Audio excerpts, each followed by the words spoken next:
TBS মার্কেটসে সবাইকে স্বাগতম। দর্শক, একটা খুব ভলাটাইল উইক গেল গত সপ্তাহে। আজকে বাজার নিয়ে আমাদের সঙ্গে কথা বলবেন শেলটেক ব্রোকারেজের সিইও জনাব মেজবাউদ্দিন খান। মেজবা ভাই, স্বাগতম। থ্যাংক ইউ, ধন্যবাদ। বেশ চড়াই উত্তরাই গেল গত সপ্তাহে বাজারে, 20-30%, 40% ডেভিয়েশন দেখা গেছে অনেক শেয়ারের সপ্তাহের হাই লোতে। কেমন যাচ্ছে মার্কেট? কেনই এতটা ভলাটিলিটি? মার্কেট তো আলহামদুলিল্লাহ গত 1 মাস 2 মাস ধরে তো মার্কেট তো মাশাআল্লাহ ভালোর দিকেই ছিল, এবং সবচেয়ে আশার দিকটা ছিল আমাদের মার্কেটে। কিন্তু আপনারা দেখবেন যে কন্টিনিউয়াসলি একটা গ্রোয়িং ভলিউম হচ্ছিল মার্কেটে, যেটা মার্কেটের লিকুইডিটিটা বাড়ছিল মার্কেটের। তো এর সপ্তাহটাও একটা ভালো সপ্তাহ আমরা চলছিল। হঠাৎ করে একদিন মার্কেটটাতে গত পরশুদিন খুব সম্ভব খুব বড়সড় একটা স্লাইডিং হয়ে গিয়েছে আর কি। তো পরের দিনই যদিও এটা গেইন করেছে খানিকটা, কিন্তু ওই ভোলাটিলিটিটা একটু রয়ে গেছে মার্কেটে। এখন টার্নওভার একটু কমে গেছে, এটা একটু শিওরই হয়েছে। কিন্তু ওই যেই সেদিনের রিজনটা আসলে খুব একটা গুজব কেন্দ্রিক, একটা গুজবকে কেন্দ্র করে অ্যাকচুয়ালি এই ধরনের একটা ভোলাটিলিটিটা মার্কেটে তৈরি হয়েছে। যে ইন্ডিভিজুয়াল ইনভেস্টরদের ক্যাপিটাল গেইন এটা ট্যাক্সেবল হয়ে যেতে পারে। এখন এই অতি উৎসাহী কর্মকাণ্ডই অ্যাকচুয়ালি আমাদেরকে কিন্তু এই ক্ষতিগ্রস্তগুলি করে, এবং এগুলি এর আগেও দেখা গেছে। এই বিভিন্ন ফ্লোর প্রাইস তুলে দেবে, এগুলি এক ধরনের গুজব। এই দুর্ঘটনাগুলি মার্কেটে ঘটায়, অথচ এগুলি চেক করে না আমাদের বিনিয়োগকারীরা। এটা ফ্যাক্ট কিনা চেক না করেই এক ধরনের একটা প্যানিক করে আতঙ্কে শেয়ার বিক্রি করে দেয়। অথবা যিনি বাই করতে আসছেন উনি হয়তো সেদিন বাই করলো না, তো ওই প্ল্যানটা নষ্ট হয়ে যায়। পরে দেখা গেল যে এগুলি আসলে সত্য না।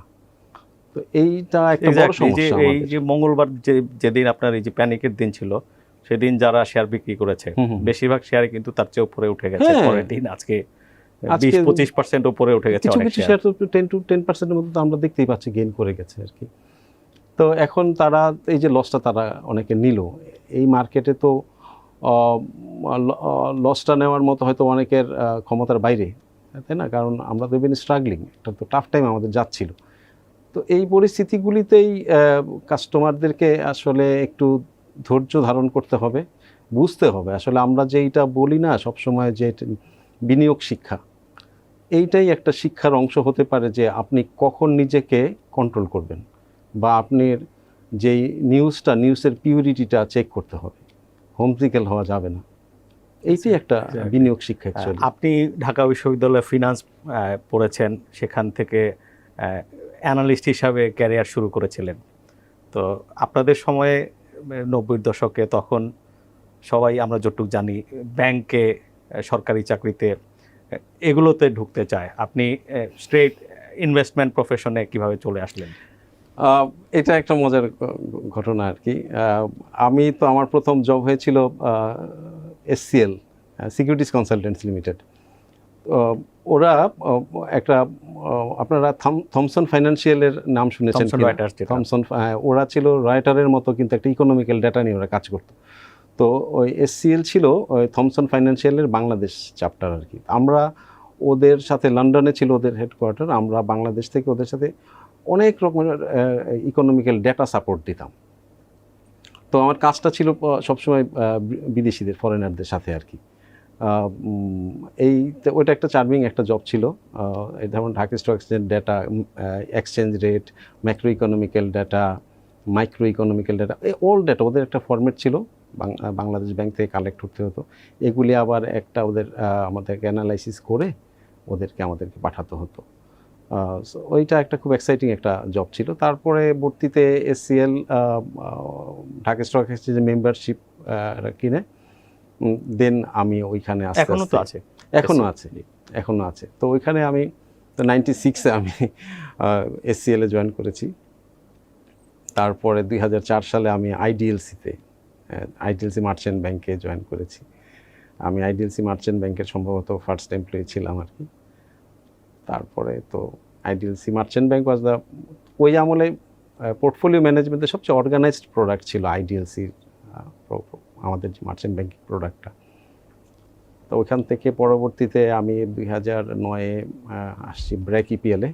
ওইটাও আমি ফার্স্ট এমপ্লয়ি টিমের মেম্বার ছিলাম।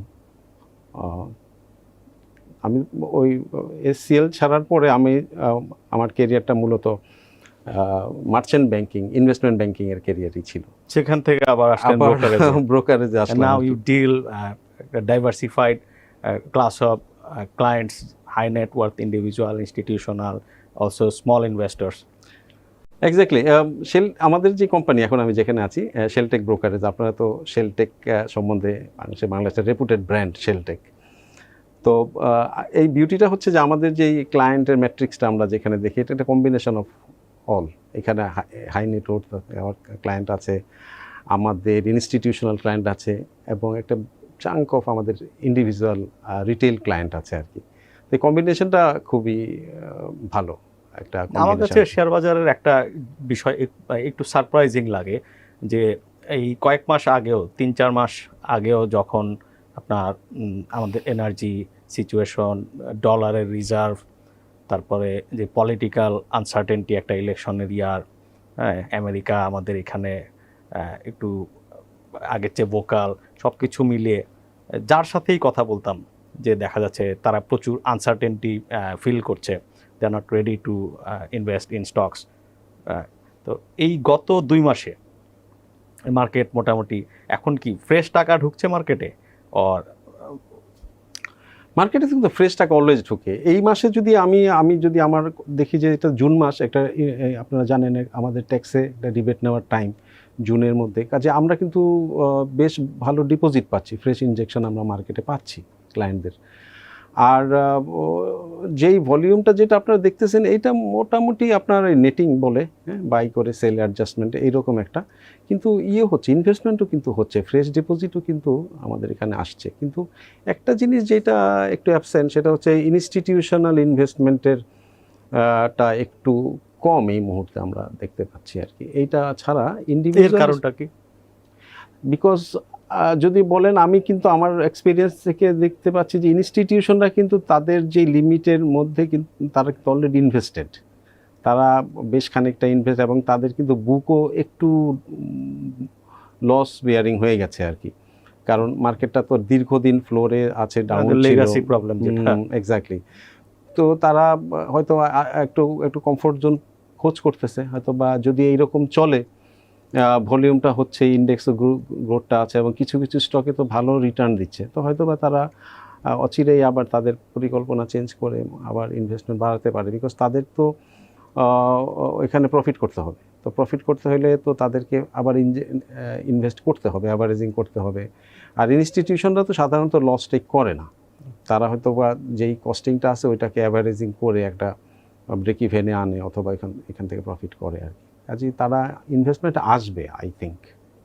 ওকে, এই যে সমস্ত আনসার্টেনটির কথা আমরা শুনছিলাম, সেগুলো তাহলে এখন বিনিয়োগকারীদের মনে ঠিক সেভাবে ইম্প্যাক্ট করছে না? আসলে এইটা না একটা খুব, এটা যেহেতু ক্যাপিটাল মার্কেট একটা টোটালি একটা এক্সাইটিং জায়গা। যে আপনার যখন আমরা দেখি অনেক শেয়ারের দাম কম আছে, একটা বাইং রেঞ্জে আছে, আমি হয়তো শেয়ারটা কিনতে যাব, কিন্তু নানা সমস্যা যেগুলো আনসার্টেনটি দেখা যাচ্ছে, যে তখন আর মানে ট্রিগার করাটা কঠিন হয়ে যায়। না, এইটা কিন্তু আপনি যদি দেখেন না, আমাদের ক্যাপিটাল মার্কেটের যে ডাউন ট্রেন্ড যতটুকু ছিল, বা এরকম এক্সটার্নাল ফ্যাক্টর দ্বারাই আমাদের মার্কেটটা একটু ইনফ্লুয়েন্স ছিল। মার্কেট কিন্তু ফান্ডামেন্টালি যদি ধরেন, আমাদের কিন্তু কখনোই খুব বেশি যে ওভার হিটেড ছিল আমাদের, কিন্তু এরকম আমরা যে মার্কেট পি অ্যাসপেক্টে ক্যালকুলেট করি, মার্কেট কিন্তু নেভার ওয়াজ দ্যাট হিটেড, কিন্তু উপরে যায়নি। কিন্তু যেটা হয়েছে, ওই এক্সটার্নাল বিভিন্ন নিউজ, এই যে পলিটিক্যাল বলেন বা বিভিন্ন যে রাজনৈতিক যেই ব্যাপারগুলি আছে, এইগুলি দ্বারাই কিন্তু অ্যাকচুয়ালি ইনফ্লুয়েন্স হয়ে একটা ধরনের এটা নষ্ট হয়েছে। আপনি কি আমার মতো সেম ফিল করেন কিনা যে এখন সরকারের উচ্চমহল বলি বা রেগুলেটর বা এন্টায়ার সেট আপ যদি বলি, এরকম যে স্টক এক্সচেঞ্জের সূচক অ্যাবনর্মালি ধরেন 2010 সালের মতো এত বাড়তে দেওয়া যাবে না, এই ধরনের কোনো মানসিক ইনপুট আছে কিনা? না, এইরকম তো বাড়তে দেওয়া যাবে না, আসলে এইরকম কোনো তো প্রেশার নাই। না, কেন বললাম, দেখেন যে একটা লেভেলে যাওয়ার পরে হয়তো কোনো না কোনো অফিস থেকে একটা অ্যাডভার্স সার্কুলার ওর একটা স্টেপ আসলো, that means stop it here. এখন এই ক্ষেত্রে এগুলো কিন্তু মানে রিপিটেডলি হচ্ছে, আবার মার্কেটটা যখন একটা লেভেলে এসে কনসলিডেট করে তারপরে আবার দেখা যায় যে এই মার্কেটকে সাপোর্ট দেওয়ার জন্য মোটামুটি সবাই এক হাত করে বাড়িয়ে দিচ্ছে। এইটা আসলে আপনি ঠিকই একটা বলেছেন, এইরকম কিন্তু অতীতে হয়েছে। আসলে আমরা দেখি যে আমাদের এখানে ম্যানেজিং দ্য ইন্ডেক্স একটা আবেগতাড়িত ইনভেস্টমেন্টের এক ধরনের আবেগের একটা জায়গা হয়ে গেছে। আমাদের যে যারা স্মল বিনিয়োগকারী তারা খুব ইমোশনালি একটা অ্যাটাচমেন্টের মধ্যে থাকে, কাজেই যে অনেক সময় তারা এজিটেশন দেখায়। তো এইটা তো একটু গভর্নমেন্টের জন্য একটা ডিসক্রেডিটের জায়গা আর কি। তাই তারা ওইটা হয়তো চায় না যে ওই গ্রুপ অফ পিপল এজিটেটেড হোক বা তাদের ফ্রাস্ট্রেশনটা যেন তারা এই কারণে হয়তো এক ধরনের একটা অর্গানাইজড একটা ইসের মধ্যে রাখার চেষ্টা করে আর কি। কিন্তু জোর করে যে মার্কেটটাকে ফেলার জন্য এরকম কিন্তু আমরা মনে হয় না এরকম তারা কোনো করে। হয়তো বা তারা যদি এটা তো কন্ট্রোল করতে চাবেই যেন ওভারহিটেড হয়ে যায় না যায়। আমাকে বিকজ আমাদের তো দুইটা এরকম এক্সপিরিয়েন্স ছিল যেখানে মার্কেট কন্ট্রোল মেকানিজমগুলো ঠিকমতো কাজ করে নাই। তো ওইটা তো আমাদের জন্য ভীষণ রিস্ক তৈরি করেছিল। তো গভর্নমেন্ট তো এটা মেজার নিতেই পারে অ্যাকচুয়ালি, মানি ফ্লোটা কমানোর জন্য যদি কিছু মেজার তারা নেয়, আমার তো মনে হয় এইটাই একটা ভালো বুদ্ধি, এটা তো নিতেই পারে। থ্যাঙ্কস গড যে এতে কিছু শেয়ার বাইং রেঞ্জে পাওয়া যায় ডেফিনেটলি। 10 সালের মতো যদি হয় যে অলমোস্ট সব শেয়ারই ওভার ভ্যালুড হয়ে গেছে, কেউ যদি লং টার্ম ইনভেস্টমেন্টের প্ল্যান করে তার জন্য নিশ্চয়ই খারাপ না। তো বাবু ভাই আমি আপনাকে একটা জিনিস বলি, ক্যাপিটাল মার্কেটের যে আপনি যে দুইটা ঘটনা বললেন 2010 বা আরও পুরনো যেই 1996 সালের যেই স্ক্যাম, ক্যাপিটাল মার্কেটের কিন্তু প্রত্যেকটা স্ক্যামে একটা নতুন ধরনের ডাইমেনশন আসে, যে ওই আগেরটাই যে পুনরাবৃত্তি হবে নট লাইকলি, পরবর্তীতে যেটা আসবে এটা হয়তো আমরা কি অ্যান্টিসিপেটই করতে পারতেছি না যেটা কেমন হবে আর কি। হ্যাঁ, কাজে এইটা আপনি ওইভাবে মানে ডিফাইন করাই যাবে না। তবে ইন্ডেক্সটা আপ যেটা বলেন শার্পলি আপ হওয়ার যে একটা ধরনের প্রবণতা থাকে, ওইটা তো ইজিলি আপনি বললেন যেটা অন্যান্য দেশে আপনার এই করোনার সময় আমরা দেখলাম, আমেরিকার কথা বাদ দিতে ইন্ডিয়া তারা আপনার বেশ পড়ে গেল সেন্সেক্স আপনার 20-25 অ্যারাউন্ড আমি চার্টে দেখেছিলাম। সেখান থেকে তা এই করোনার পরে 60 পর্যন্ত ক্রস করলো, 60,000 ক্রস করলো। তো আমাদের ইন্ডেক্সে কি এটা কখনো এই ধরনের যে এই যে 9,000 উঠেছিল ডিজিইএন এক সময়, সেখান থেকে এর চাইতে উপরে যাওয়া কি কখনো? না, ওইটা আসলে জাস্টিফাই করেন। আপনি যদি মার্কেট পি ক্যালকুলেট করেন, আমাদের সব কিছু ক্যালকুলেশনের মধ্যে তো আমাদের ওয়ান অফ দ্য ফান্ডামেন্টাল হচ্ছে মার্কেট প্রাইস টু আর্নিংস যেটা আর কি। তো ওইটা যদি দেখা যায় যে একটা 20, 30, 40 এরকম হয়ে গেছে, তাহলে তো এটা একটা রিস্ক ক্রিয়েট করে। তখন কিন্তু মার্কেট অবশ্যই একটা মানে যেটাকে বলে ক্র্যাশ ল্যান্ডিংয়ের মতো হয় আর কি। কাজেই আপনাকে ওইটা হওয়াটা একটু অস্বাভাবিক। আর আরেকটা জিনিস হচ্ছে আমাদের কিন্তু যেই কিছু শেয়ারের উপর ভর করে কিন্তু আমাদের ইন্ডেক্স মুভ করে। আপনি যদি আমাদের দেখেন যে আমাদের কিন্তু ফিউ স্টক হচ্ছে যে মার্কেট ইন্ডেক্সকে খুব হাইলি ম্যানিপুলেট করে। এইটা একটা কিন্তু রিস্ক ফ্যাক্টর। যদি ওগুলি কোনো কারণে পড়ে যায় আর যদি অন্যান্য শেয়ারগুলিও আপনার একই লেভেলে থাকে, তো মার্কেট দেখা গেলো যে ইন্ডেক্স ডাউন হয়ে গেছে। কাজে ব্লু চিপ যেগুলি আছে ওগুলির মধ্যে কিছু আছে আবার খুব ইন্ডেক্সকে ম্যানিপুলেট করতে করে আর কি, তাদের ওয়েট বেশি। হ্যাঁ, এইটাকে চেস করার জন্য যদি ওই ওয়েটের আরও কিছু স্টক আসতো, ধরেন এখনটা টেলকোর একটা খুব আছে, এরকম যদি প্যারালাল ব্যাংক বা ম্যানুফ্যাকচারিংয়ের বড় আইপিও হইতো, তখনই কিন্তু এক ধরনের ব্যালেন্সিং হয়। তাহলে যদি কোনোটা এসে পড়ে যায় মার্কেটে, কিন্তু আপনার ওই একটা ব্যালেন্সিং থেকে থাকে আর কি। আপনি দীর্ঘদিন এই বাজারকে খুব কাছ থেকে অ্যাক্টিভলি দেখেছেন, এই বাজারের পজিটিভ অ্যান্ড নেগেটিভ এই জিনিসগুলো যদি বলেন। আমি তো অপ্রাপ্তি কি বাজার নিয়ে? আমি তো বলি পজিটিভ অনেক ব্যাপার আছে, বিকজ আমরা তো একেবারে প্রথম দিক থেকে আমরা তো মার্কেটে ক্রাই আউট, যখন আপনারা জানেন কিনা যে ওই ঢাকা স্টক এক্সচেঞ্জ মতিঝিলে কিন্তু ক্রাই আউট সিস্টেম ছিল, তখন কিন্তু যে আমাদের টেবিল ছিল, আমাদের নিলামে যেভাবে হয় না ওইভাবে কিন্তু আমাদের স্টক আমরা কেনাবেচা করতাম। তারপরে সিডিবিএল আসলো, তারপরে আমাদের এই অটোমেটেড ট্রেড আসলো। কাজে আমরা তো প্রতিটা ডেভেলপমেন্ট স্টেজের সাথে সাথেই ছিলাম আর কি। কাজেই দেখেছি যে এখানে কিন্তু মানুষের আগ্রহ, অনেক আগ্রহ, এখানে প্রচণ্ড আগ্রহ আমাদের এই পুঁজিবাজারে মানুষের আসার জন্য। এবং এইটা আসলে তো আরও অনেক বড় হওয়া উচিত। আমাদের যেই পপুলেশনটা যেটা বলেন, আমাদের যেই মিডল ক্লাস সেগমেন্ট যেটা আছে বা হাই হাই নেটওয়ার্থ যারা আছে, আমার তো মনে হয় যে এখানে আমাদের পুঁজি বাজার আরও অনেক দূর যাওয়ার একটা সুযোগ আমাদের এখনও আছে। এবং স্কোপের কথা যদি আমরা বলি যে এইখানে তো আমাদের দেখেন, আমাদের পুঁজি বাজারে কিন্তু এখন পর্যন্ত খুব বেশি প্রোডাক্ট নাই। এখন ওই স্টক কেনাবেচা করতেছে, ডেরিভেটিভস নাই, কাজেই তারপরে মিউচুয়াল ফান্ড বা যারা অ্যাসেট ম্যানেজ করে মার্চেন্ট ব্যাংকিং, ওইখানেও কিন্তু আপনার কোনো স্কিম নাই। যেমন আপনার আমাদের যেই সিপ প্রজেক্টগুলি, সিপ আছে না, সিপ, এগুলো খুব কিছু মিউচুয়াল ফান্ড ইন্ডাস্ট্রি চালু করতেছে, অনেক পপুলার করা যায়, প্রচার নাই আপনার। এগুলি হচ্ছে, এগুলির ব্যাপারে না মিডিয়া একটা অনেক বড় ভূমিকা রাখতে পারে ক্যাপিটাল মার্কেটে, যে সিপে বিনিয়োগ করা। আমরা প্রোগ্রাম করেছি, আমরা এটা আরো বেশি বেশি করে করলে, কারণ হচ্ছে কি যে যারা ধরে না এই আমাদের মতো ব্রোকার হাউস বা মার্চেন্ট ব্যাংক, আমরা কিন্তু আমাদের এই প্রোডাক্টগুলিকে মার্কেটিং করতে পারি না, বিকজ এটা এক্সপেন্সিভ। আমাদের তো হাইলি কম্পিটিটিভ একটা মার্কেটের মধ্যে থাকতে হয়। এখানে আসলে রেভিনিউ আর্ন করাটা বিট ডিফিকাল্ট এখন, যেহেতু এক্সপেন্স অনেক হাই। তো এই পরিস্থিতিতে আমরা অনেক প্রোডাক্ট হয়তো বা ডিজাইন করি, কিন্তু আমরা ওইটা আনতে পারি না। আমাদের ওই মার্কেটিং এক্সপেন্ডিচারটা আমাদের জন্য একটু কষ্টকর হয়ে যায় আর কি। কাজে আপনারা এইরকম প্রোগ্রাম এইসব চ্যানেলে তো অনেক হয়, আপনারা যদি ওগুলিকে একটু প্রচার করা যায়, তাহলে এটার সুবিধাগুলি কিন্তু, যেমন ব্যাংকে আপনার যে ডিপোজিট রাখতো 1000, 2000, 5000, ওইটা তো একটা খুব পপুলার প্রোডাক্ট ছিল।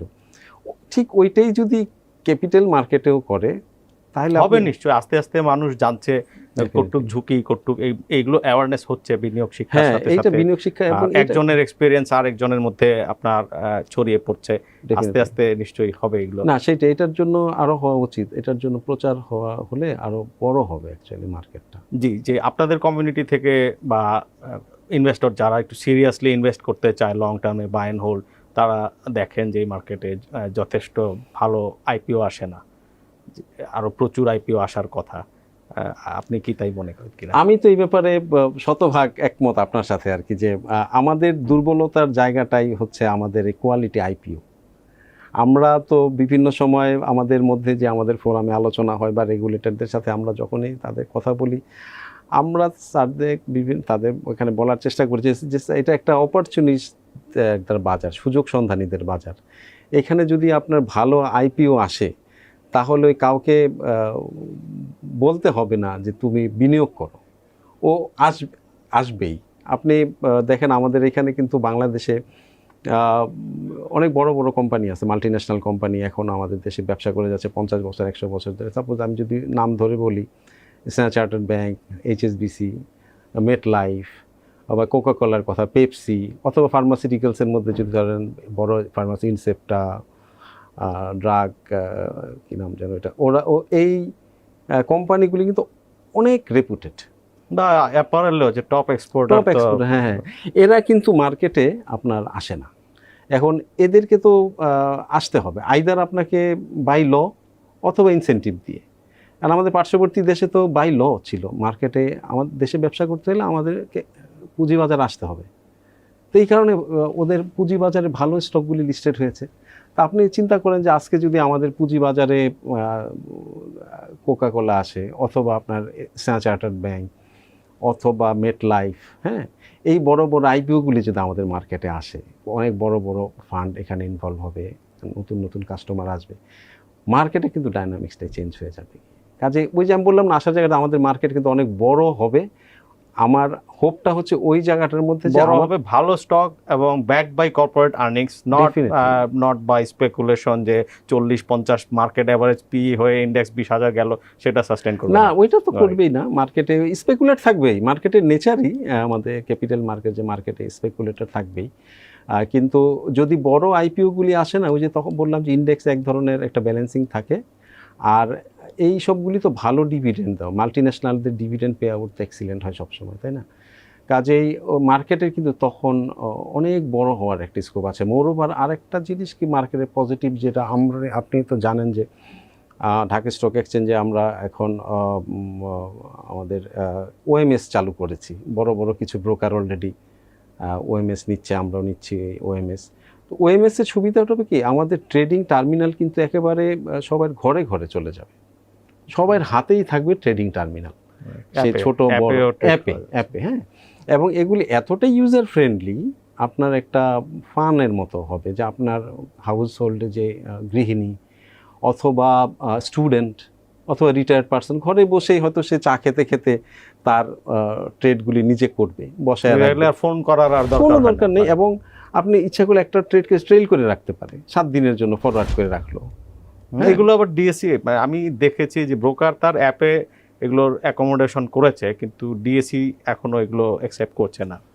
করবে ডেফিনেটলি, এগুলি তো ডিমান্ড অফ টাইম, এটা সময়ের দাবি, এগুলি অবশ্যই যে নতুন। এবার আসি আপনার নিজের ইনভেস্টমেন্ট এক্সপেরিয়েন্সে, আইদার ইনস্টিটিউশনাল বা আপনার পার্সোনাল ক্যাপাসিটিতে, পার্সোনাল, যে আপনার লাইফে আপনার স্মরণীয় সবচেয়ে 5টা ভালো ডিসিশন।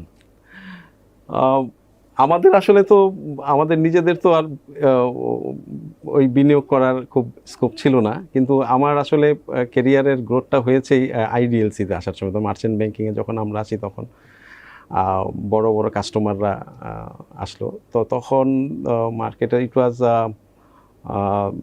2004-05 হবে এরকম।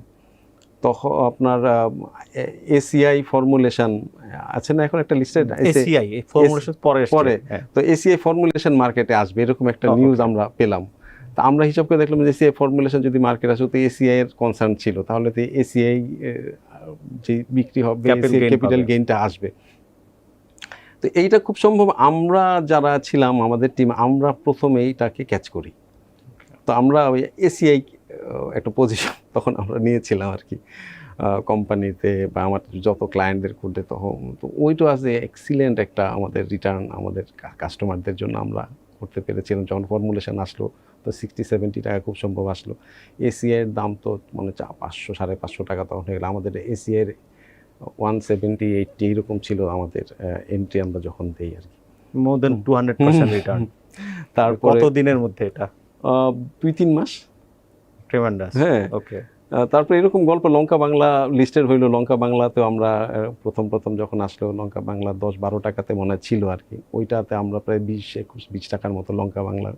অ্যাপেক্স ফুটওয়্যার আসলে তখন মার্কেটে তো পার্টিসিপেন্ট কম ছিল, কিন্তু আপনার ছিল, স্কোপ ছিল বেশি, স্কোপটা ছিল গেইন করার। এখন কি গেইন করার স্কোপ কম? এখন আসলে হয়েছে কি যে আমরা যেহেতু একটু রিস্ক অ্যাভার্ট, কাজেই আমরা অলরেডি একটু গুড শেয়ার কিনি, ভালো শেয়ার, ফান্ডামেন্টাল শেয়ার। ওই শেয়ারগুলিতে আসলে একটু রিটার্নটা কম, ওইখানে একটু মডারেট একটা রিটার্ন আমাদের আসে, কিন্তু যারা রিস্ক টেকার স্পেকুলেশন করে ওইখানে তো হিউজ গেইন হয়। সো একটু আমাদের জন্য প্রবলেম হয়ে যায়, বলে যে ওইটা কিনলে তো ভালো হইতো। এটা তো আপনি আপনার কোনো ক্লায়েন্টকে কিনতে বলতে পারি না অ্যাকচুয়ালি, দ্যাট ইজ আমাদের সমস্যাটা ওইখানে। তো আমি তো তাকে ওটা বলতে পারি না যে এটা, কারণ আমাদের তো যে কোনো ইনভেস্টমেন্ট ডিসিশনের পিছিয়ে একটা ম্যাথমেটিক্স থাকবে, আছে একটা অ্যানালাইসিস থাকে, তো আমরা তো পারি না ওটা বলতে। এই কারণে আমরা আসলে ওই কুইক মানিটা আসলে আমরা ধরতে পারি না। আচ্ছা, কুইক না হোক, ধীরে হোক, তাও হোক, এটাই কথা। না, ডেফিনেটলি। এখন যে ওকে, না আমি বললাম যে ওই আমাদের যেটা হচ্ছে যে দুইটাই আপনার, যে আমাদের এখানে যদি কাস্টমার নলেজ বেজ ইনভেস্টমেন্ট যারা করে, এখানে তার ক্যাপিটাল হারানোর রিস্কটাও তো কম, কাজে এইটাও তো একটা ইম্পর্ট্যান্ট ইস্যু, যে সে স্পেকুলেশনে গেলে হয়তো সে গেইন করে, কিন্তু ওইখান থেকে একটা মানুষ কখনোই একটা লো শেয়ারে ঢুকে একদম হাইয়ে বের হয়ে যাবে, এই পার্সেন্টেজ খুব কম। আর ওই টাকা বাড়ি পর্যন্ত নিয়ে যাওয়া মুন্সিয়ানার ব্যাপার, পরিসংখ্যান তাই বলে। এক জায়গায় আসছে, এক জায়গায় যাচ্ছে। ওয়েদার আমরা আমি একটা রিপোর্ট করেছিলাম এই আপনাদের কমিউনিটির একটা রিসার্চের বেসিসে, যে 1 টাকা যারা আপনার লং টার্মে 2005-06 সালের দিকে ভালো ভালো শেয়ারগুলোতে রেখেছিলেন, এগুলো 20-22 সালে এসে 20 টাকা, 30 টাকা, 25 টাকা এরকম হয়েছে আর কি। তো 20-30 টাইমস রিটার্ন। ডেফিনেটলি। আর আপনার সবচেয়ে খারাপ এক্সপিরিয়েন্স ইন স্টক ইনভেস্টমেন্ট? খারাপ বলবো কি, খারাপ যে ভবিষ্যতে আসবে না এটা তো এখন বলতে পারতেছি না, কিন্তু এই গত কিছুটা দিন আমাদের একটু ব্যাড টাইম গিয়েছে, বিকজ ম্যাক্সিমাম স্টক ফ্লোরে কাস্টমারদের কোডগুলিতে আসলে লেনদেন করা যাচ্ছিল না, তাদের একটা এক্সপেকটেশন থাকে সবার প্রতি। তো কোম্পানিও, আমরা তো ট্রেড ভলিউম করে কমে গেছে, তো আসলে ফ্লোরের কারণে ট্রেড করা যাচ্ছিল না, কোম্পানির এক্সপেন্স বাড়তেছে। তো ওই গত কয়েকটা মাস আসলে করোনার পরে একটু ভালো ছিল, তারপর থেকেই কিন্তু আমরা এক ধরনের একটা স্ট্রাগলের মধ্যে ছিলাম আর কি। তো ওই টাইমগুলি গত এক বছরের টাইমটা আপনারা লাস্ট উইকে যে রিভলভিং ফান্ড, যেটা রিফাইন্যান্সিং স্কিম, সেখান থেকে গতকালকে রাইট, যে আপনারা 9 কোটি টাকার মতো লোন নিয়েছেন, অনেক ব্রোকারেজ হাউসে নিচ্ছে, এটা দেয় হয়েছে যাতে ইন্টারমিডিয়ারিজ গুলো একটু ফাইন্যান্সিয়ালি স্ট্রেনদেন হয়। এক্স্যাক্টলি, এটা কিন্তু আপনারা এটা ধরেন 6 মাস আগে নিলেন না বা 6 মাস পরে নিলেন না, এখন কেন নিলেন? ও আচ্ছা, এইটার কিন্তু প্রসেসটা শুরু হয়েছিল 6 মাস আগে। ওই ডকুমেন্টেশনে একটু সময়টা বেশি লাগে আর কি। তো এইটা ছিল। আর এইটা তো ডেফিনেটলি, এইটা গভর্নমেন্টের তো এটা একটা অত্যন্ত বিচক্ষণ এবং এটা খুবই হেল্পফুল একটা স্কিম। কারণ আমরা তো এই কোভিডের পরে বা এই হাউসগুলিতে নেগেটিভ ইকুইটি হওয়ার ফলে কিন্তু সবচেয়ে ক্ষতিগ্রস্ত হয়েছে কাস্টমারও হয়েছে এবং হাউসও কিন্তু হয়েছে। আমাদের অনেক টাকা, কাস্টমার টাকা নেগেটিভ হয়ে যাওয়াতে আমাদের ক্যাপিটাল ভ্যাপোরেটেড হয়ে গেছে। তো আমাদেরকে একটা ব্রিদিং স্পেস দেওয়ার জন্য সরকার থেকে আমাদের জন্য এই স্পেশাল একটা ফান্ড আমার সুযোগ দেওয়া হয়েছে। এইটা তো আমাদের কিভাবে ইউটিলাইজ করবেন এই 9 কোটি টাকা ফান্ড, বা এর সুফল কি পাবেন? এইটা তো আমাদের যেহেতু একটা সফট ফান্ড, আমরা আমাদের পোর্টফোলিওতে বিনিয়োগ করব। এটা ডেফিনেটলি এখন আমাদের বেশ কিছু স্টক কেনার মতো খুব ভালো অবস্থানে আছে। যদি আমরা দেখি যে এমএনসিগুলি এখন পর্যন্ত ফ্লোরে আছে, তো ওইখানে আবার তারপরেও 10% ডিসকাউন্ট ব্লকে পাওয়া যাচ্ছে।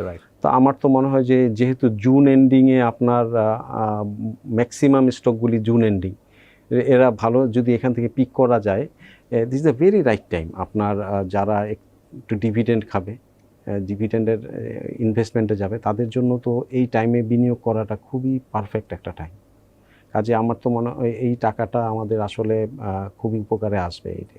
এই শেয়ারগুলো যদি ফ্লোর থেকে না উঠে, তারপরে ফ্লোর উঠে যায় এক সময়, এখানে যদি ক্যাপিটাল ইরোশন হয়, এই রিস্ক তো থাকবেই আর কি। এখন কিন্তু আমরা সেই শেয়ারগুলি কিনবো ফাইন্যান্সিয়াল দেখে, যদি আমরা দেখি যে তার আর্নিংয়ে গ্রোথ আছে, তাহলে তো এটা দাম কমলেও একসময় আমার ডিভিডেন্ড ইনকাম দিয়ে তো কম পোষায় যাচ্ছে। ইল্ড যেটা আমরা বলি, ডিভিডেন্ড ইল্ড, যদি ওটা দিয়ে তো আমাদের কম্পেনসেট হয়ে যাচ্ছে।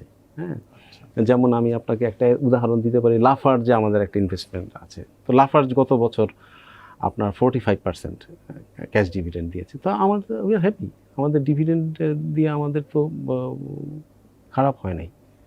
কাজেই আমরা মনে করি যে যদি আপনি ওই শেয়ারগুলিতে যান যাদের ডিভিডেন্ড পে আউট ভালো, তাহলে আমি তো মনে করি যে ক্যাপিটাল যদি একটু ইরোশন হয়ও, প্যানিক হওয়ার কিছু, লং টার্ম প্রিপারেশন থাকলে মার্কেট উঠবেই, মার্কেটের এইটা আপস এন্ড ডাউন, এটা উঠবেই, এটা আমরা ভয় পাই না অ্যাকচুয়ালি। এই বছরের শেষ নাগাদ আপনি ঢাকা স্টক এক্সচেঞ্জের যে মূল সূচক, এটিকে কোথায় এক্সপেক্ট এইটা একটা করছেন? খুব ক্রিটিক্যাল কোশ্চেন, কারণ আমরা ওই যে আগে বললাম না যে মার্কেট কিন্তু এক্সটার্নাল ফ্যাক্টরদের একটু ইনফ্লুয়েন্স বেশি হয়। তো আপনারা তো জানেন এই বছর একটু ইলেকশনের টাইম, হ্যাঁ, তারপরে তো ওই সময়ে এক ধরনের ইনস্টিটিউশন বলেন, ইন্ডিভিজুয়াল বলেন, তারা হয়তো একটু গোসলো যেতে পারে যে একটু লেট দ্য ইলেকশন গো। তারপরে ওই সময়টা একটু সেই কি থাকতে পারে, আই এম নট শিওর। কিন্তু যদি আবার একটা কি বলে উৎসাহ উদ্দীপনা চলে আসে, তাহলে দ্যাটস অ্যানাদার থিং। কিন্তু আসলে ওইটা একটু সবাই আমার মনে হয় যে একটু দেখে সময় নিয়ে ভেবে চিন্তে বিনিয়োগটা করবে আর কি। এটা আমার কাছে পার্সোনাল মতামত অ্যাকচুয়ালি। তো এখন আমি যদি ফ্রেশ ফান্ড নিয়ে স্টক মার্কেটে আসি, how should I use this fund? আমি ওই যে আপনাকে বললাম যে আমি তো আসলে গুড শেয়ারের ভক্ত। আমরা তো আমাদের যে কোনো ইনভেস্টমেন্ট ডিসিশনের পিছেই একটা থট প্রসেস থাকে। কাজে আমি তো বলবো যে গুড শেয়ার যেগুলি রেপুটেড শেয়ার আপনি এবং ডিভিডেন্ড বেশি দেয়, ওইসবে আপনি বিনিয়োগ করে ফেললেন। সাপোজ এখন যে আমি লাফার্জের কথা বললাম অথবা অয়েল কোম্পানিগুলি, হ্যাঁ, দুর্দান্ত আর্নিং আসছে, ইভেন স্কোয়ার ফার্মা, হ্যাঁ। তো আমি তো মনে করি যে এইগুলি কেনার জন্য খুব সুন্দর টাইম যাচ্ছে আর কি। আপনি যেহেতু টার্গেটই হবে ডিভিডেন্ডটা আমার, তো আই থিঙ্ক আপনার খুব বেশি দুশ্চিন্তা, খুব বেশি থট প্রসেসেরও দরকার নেই, বিকজ এখানে আপনার 3টা কোয়ার্টারের আর্নিং তো আপনার হাতে অলরেডি আছেই, কাজে আপনার ডিসিশন নেওয়াটা তো ইজি। একটা প্রবলেম যেমন মার্কেটে যার সাথেই কথা বলি আমরা দেখতে পাই যে ভালো শেয়ার যেগুলো লং টার্মে বাই অ্যান্ড হোল্ড করার মতো যে সমস্ত share, blue chip share, high dividend paying stock, মার্কেটে একটু ফান্ড ফ্লো হলে অ্যাভারেজ সব স্টকে ট্রেন্ড হচ্ছে, এই শেয়ারগুলো প্রাইস মুভ করছে না। তো এই জন্য বলা হয় যে ধরেন বিদেশিরা যে শেয়ারগুলোতে একটা হোল্ডিং আছে তাদের কাছ থেকে আরও সেল প্রেশার আসতে পারে, এই ভয়ে কেউ কিনছে না। তারপরে যারা এগুলো সাধারণত হিসাব নিকাশ করে যারা ইনভেস্ট করেন তারাই হোল্ড করেন বেশি, তারাও একটু কশাসলি মার্কেটে প্লে করছেন। তো অনিশ্চয়তা অনেক আছে। এর মাঝখানে আপনি কি বলছেন যে I still should invest in this stocks? অনিশ্চয়তা থাকবেই। এই বাজার তো আমাদের ঝুঁকিপূর্ণ বাজার, আমরা তো যেটাকে বলি বাজারে হিকাপগুলি, এটা থাকবেই। এইটাকে ম্যানেজ করাটাই হচ্ছে আপনার ট্যালেন্ট। কাজেই যখন আপনি এই শেয়ারগুলিতে এই থ্রেটটা যেটা বলেন যে ফরেনাররা বিক্রি করে দেবে, ফরেনাররা যে আগামীতে শেয়ার কিনবে না তার তো নিষেধ তো নাই, তাই না? তাদের এই স্মার্ট মানি যেটা, তাদের এই ফান্ডগুলি তো সুযোগের অপেক্ষায় থাকে। তারা যদি এখানে আর্নিং ভালো আসে অথবা যদি কোনো এক্সটার্নাল কোনো টেনশন না থাকে, তাহলে তা এখানে it could be investors haven, এটা তো হতেই পারে। কাজে এইখানে আর সবার ইনভেস্টমেন্ট থট তো একরকম হবে না। আমরা যেটাকে বলি যে এটা গুড স্টক, আরেকজন হয়তো বলে যে না ওইটা আমার কাছে ভালো লাগে না, ডাল স্টক বা আমার অত অল্প রিটার্নে পোষায় না। কাজে এই পারসেপশনটাই বিজনেস। সবাই যদি একই স্টক কিনতো তাহলে তো আর হয় না। কাজে এই পারসেপশনটা ডিফারেন্সটা অ্যাকচুয়ালি বিজনেস আর কি। কাজে আমি যেইভাবে চিন্তা করতেছি, আমি আমার গ্রুপ অফ পিপলকে ওইভাবেই কাউন্সিল করি যে তুমি ব্যাংকে রাখলে যেই পরিমাণ রিটার্ন তুমি পাও ওর চেয়ে একটু যদি বেশি আমি এনে দিতে পারি তাহলে ওইটা that is my charisma. So ওরা ওইভাবেই আমার প্রতি আস্থা রাখে। আর কেউ যদি বলে যে না আমি খুবই রিস্কি টাকা করে বেশি রিটার্ন এনে দেবো, তাইলে এই পারসেপশনটা থাকবেই মার্কেটে অ্যাকচুয়ালি। আমি যদি ওয়েট করতে চাই যে ফ্লোর অ্যান্ড আদার যে সমস্ত আনসার্টেনটি আছে, এই আনসার্টেনটিগুলো শেষ হলে আমি ভালো শেয়ারে বিনিয়োগের চেষ্টা করব। আনসার্টেনিটিটা তো শেষ হলে তো আর আপনি কখনো ওই রেটে শেয়ারগুলি পাবেন না। তখন তো এই আনসার্টেনিটি দূর হয়ে গেলে তো ওই মার্কেট ভালো হয়ে গেলে তো এই স্টকগুলির প্রাইস আপ হয়ে যাবে। কাজে আপনাকে তো ওইটা অ্যাজিউম করতে হবে যে যদি ভালো হয়ে যায় তাহলে আমাকে এইটা আমার জন্য টাইম কেনার। এটা যদি সব কিছু সুন্দর হয়ে গেলে তো আর আপনি তখন ওই ইনভেস্টমেন্ট তখন আপনাকে আর প্রিমিয়াম দিয়ে তো কিনতে হবে। Okay, it's not a lucrative opportunity. Exactly, এখনই তো যেটা এইটাই আপনাকে বুঝতে হবে যে what the right time to invest. Okay, এই নেক্সট 1 ইয়ারে স্টক মার্কেটের জন্য কোনো সিগনিফিক্যান্ট রিস্ক ফ্যাক্টর আপনি দেখেন কিনা যেগুলো আমাদের মাথায় রাখা উচিত? রিস্ক ফ্যাক্টর আসলে মার্কেট রিলেটেড রিস্ক বলতে যদি বুঝাই যে আমাদের এখানে একটা রিস্ক থেকে আছে যে কিছু ইনস্টিটিউশনাল মানি ফ্লো, আমাদের একটা রেস্ট্রিকশন আছে। আপনারা জানেন যে ব্যাংকগুলিতে আসলে এক ধরনের তারল্য সংকট আমরা জানি আছে। আবার কোনো ব্যাংকেরও ইনস্টিটিউশন নেই। আমাদের এখানে লিজিং গুলি স্ট্রাগল করতেছে। কাজেই ওই তারল্যটাই একটা ইম্পর্ট্যান্ট ইস্যু। আর সেকেন্ড হচ্ছে আমাদের যেই ইনফ্লেশনটা যখন আমাদের 9/9, এটা যদি আরও বাড়ে বা সো আমাদের কিন্তু কিছু হাউস হোল্ড ডিপোজিট যেগুলি ছিল বা ইনভেস্টমেন্টটা তখন কিন্তু আপনার ওই কনজামশানে অ্যাবজর্ব হয়ে যাবে। তো তখন এক ধরনের একটা নেগেটিভই হতে পারে, মানুষের ইনভেস্টমেন্ট অপরচুনিটি বা ইনভেস্টমেন্ট হ্যাবিটটা একটু কমে যেতে পারে আর কি।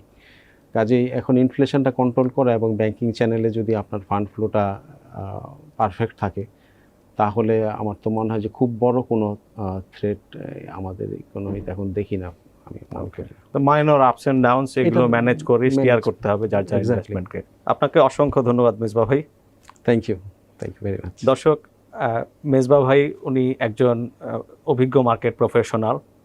তার কাছ থেকে আমরা দীর্ঘমেয়াদী নিরাপদ বিনিয়োগের পরামর্শ পেলাম। তিনি নিজে একটু কনজারভেটিভলি ভালো শেয়ার থেকে স্লো রিটার্ন এক্সপেক্ট করেন, and fast and furious investment উনি এড়িয়ে চলেন। তিনি বলছিলেন যে ভালো শেয়ারগুলো কেনার একটা খুব মুখ্য সময় যাচ্ছে, যেগুলো আপনি যদি দীর্ঘমেয়াদে বিনিয়োগ করতে চান। কিছু অনিশ্চয়তা, floor price, macro economic uncertainty, political issues এগুলো নিয়ে থাকবে। এগুলো থাকার মধ্যেই আপনাকে সুযোগটা খুঁজতে হবে। অনিশ্চয়তা চলে গেলে তখন আপনাকে প্রিমিয়াম দিয়ে হয়তো ভালো শেয়ারগুলো আবার কিনতে হবে। পরে পর্বে দেখা হচ্ছে।